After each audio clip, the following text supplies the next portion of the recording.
क्योंकि यमन से हुए हमले पर इजराइल का मिसाइल डिफेंस 100% फेल हो गया। इजराइल को बचाने वाला अमेरिका इस हमले को नहीं रोक पाया। इससे पहले इजराइल की तरफ जाने वाले ड्रोन और मिसाइलों को गिराने वाले 3 अरब देश सऊदी अरब, जॉर्डन और मिस्र भी पूरी तरह फेल हो गए।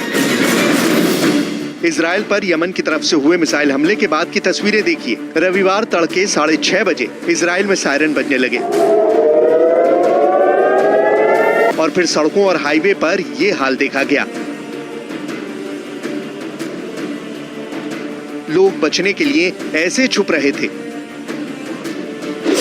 तेल अवीव से लेकर मोदीन शहर, ये 40 किलोमीटर का दायरा ऐसा था जहां इजराइल के मिसाइल डिफेंस सिस्टम ने इम्पैक्ट पॉइंट का अंदाजा लगाया। इम्पैक्ट पॉइंट यानी वो जगह जहां मिसाइल गिरने की संभावना थी। और फिर मिसाइल गिरी कफार डैनियल में। ये जगह इजराइल के बेन गुरियन इंटरनेशनल एयरपोर्ट से 10 किलोमीटर दूर है।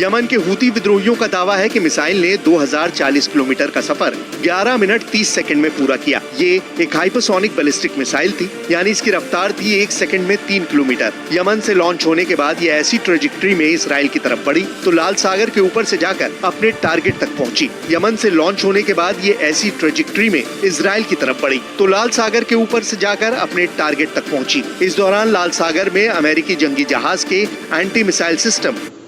You've got the best deals on delicious food. Order now. Food Panda?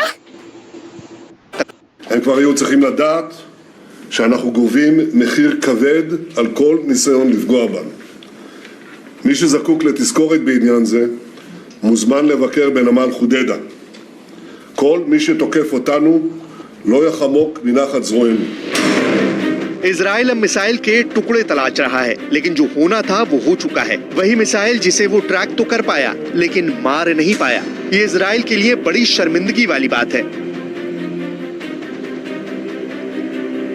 Yemen की मिसाइल के कुछ टुकड़े रेलवे स्टेशन के एस्केलेटर पर भी मिले थे। तब यहाँ कोई नहीं था, इसलिए घायल कोई नहीं हुआ। लेकिन होता तो क्या होता।